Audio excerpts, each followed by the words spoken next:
Tällä videolla puhutaan hiukan siitä, että mitä me ihmiset pelätään vuorovaikutuksessa ja kohtaamisissa.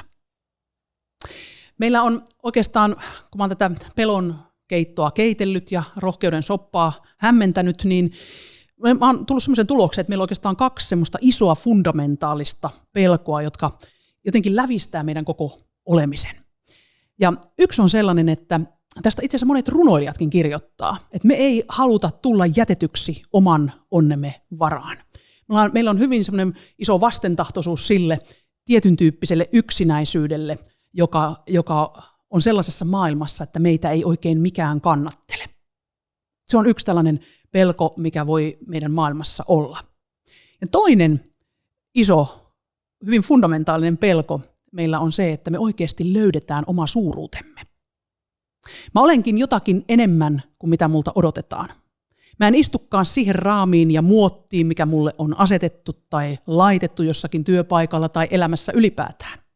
Mä oon jotakin enemmän ja siinä ei ole mitään sellaista suuruuden hulluutta tai jotenkin ylpeyttä ja arroganssia, vaan se on jotakin hyvin oleellista minussa itsessäni, jonka löytäminen on äärettömän arvokasta. Mä oon esimerkiksi monissa tilanteissa, coaching-tilanteissa kohdannut sellaisia johtajia, ihminen on saattanut sanoa, että tiedätkö, mä en uskalla lähteä tuolle ajatuspolulle, koska mä joudun muuttamaan mun elämän. Mä haluaisin, mutta mä en uskalla.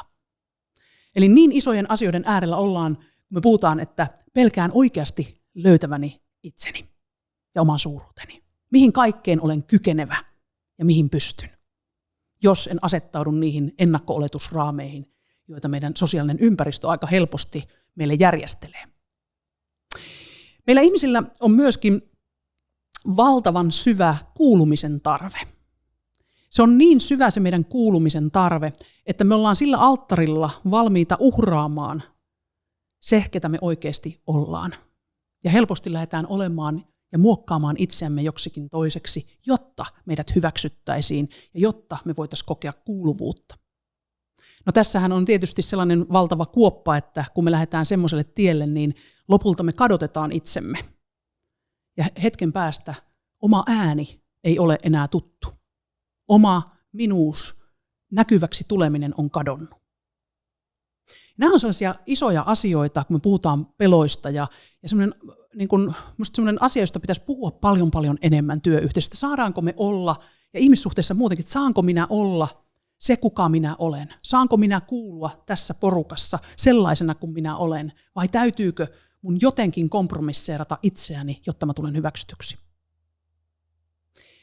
Ja kirja, jonka mä kollegani kanssa kirjoitin peloista, ja toki näistä on kirjoitettu ennenkin, ja ylipäätään puhutaankin tänä päivänä aika paljon, mutta me pelätään kohtaamisissa monenlaisia asioita.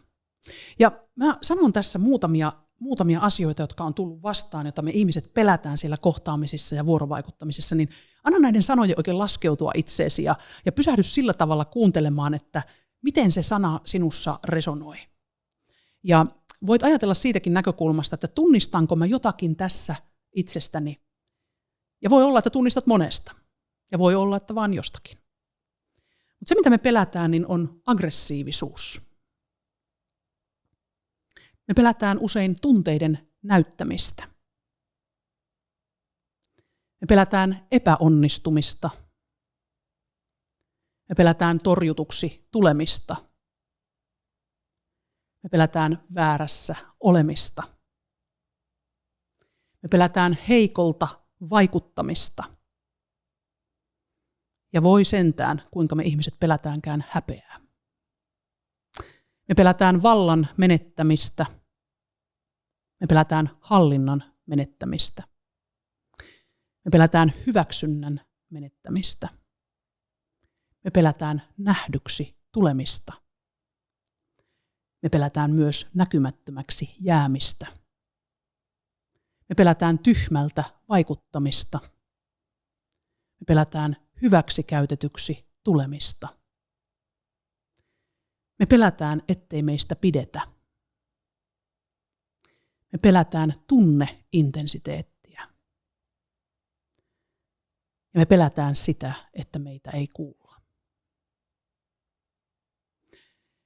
Mä muistan kun mä aloin omia ydinpelkoja tutkimaan ja tutustumaan niihin, niin mun keho reagoi hyvin voimakkaasti. Ja noissa executive coaching-prosesseissa rakkaat kollegat oli todistamassa niitä hetkiä, kun polvilumpiot tärisi. Ja itsellä ei ollut kognitiivisesti haikuakaan siitä, mihin tämä pelko liittyy, mutta keho reagoi hyvin voimakkaasti. Kirjaimellisesti polvilumpiot voi heilua. Se on mielenkiintoinen kokemus. Ja nimenomaan pelosta. Ja kun antaa tilaa sille prosessille, että mikä se voi olla itsessä, joka voi olla suorastaan sellaisia ydinpelkoja, niin ne alkaa ajan myötä, kun sä lähdet kysymään niitä kysymyksiä, niin ne alkaa tulla pinnalle. Ja hiljattain kävi sillä tavalla, että mä katsoin mun vanhoja päiväkirjoja tässä ihan pari viikkoa sitten. Ja mä löysin sieltä lauseen, jossa luki nähdyksi tulemisen kauhu. Ja mä ajattelin, hyvänen aika. Tästä on monta kymmentä vuotta aikaa ja mä olen kirjoittanut tänne tällaisen lauseen kuin nähdyksi tulemisen kauhu. Mitä tämä tällainen on? No nyt mä olen viisaampi, koska minun ydinpelkoni, jonka olen ihan avoimesti jakanutkin ihmisille, niin on nähdyksi tulemisen pelko ollut. Ja sen käsittely on vienyt oman aikansa. Siihen on liittynyt häpeän tuntemuksia ja sitä, että no mitäs jos minut nähdään just semmoisena kuin mä oon, niin tykätäänkö musta sitten? Aika inhimillistä ja tavallista ja veikkaan, että en ole tunteineni yksin. Ja se, että me uskallettaisiin lähteä pysähtymään oman ydinpelon äärelle tai muidenkin pelkojen, tarvitse olla ydinpelkoja, mutta ne voi olla sellaisia pelkoja, jotka vuorovaikutuksessa näkyy vahvasti, tulee triggeröidyksi toisen ihmisen läsnäolossa. Niin jos me uskalletaan levollistua niissä ja lähteä tutkimaan, niin me päästään valtavaan energian virtaan ja flowhun. Luovuus lähtee aivan erilaiselle akselistolle niiden pelkojen kohtaamisen myötä. Energiaa vapautuu ihan muihin asioihin kuin pelkojen managerointiin.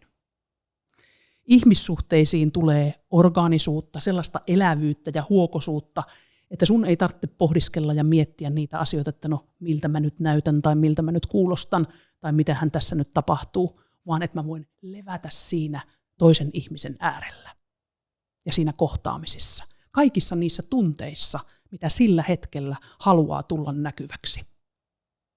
Ilman, että mun tarvitsee sitä lähteä kontrolloimaan tai manageroimaan jotenkin. Pysähdy sen äärelle, että minkälaiset pelot sulla mahdollisesti vuorovaikutus- ja kohtaamistilanteissa tulee näkyväksi. Pidä sitä semmoisena arvokkaana raaka-aineena. Tutustumisen arvoisena lahjana, joka vie sut sellaiselle tasolle kohtaamisissa, jota sä et ole ehkä osannut aikaisemmin kuvitella.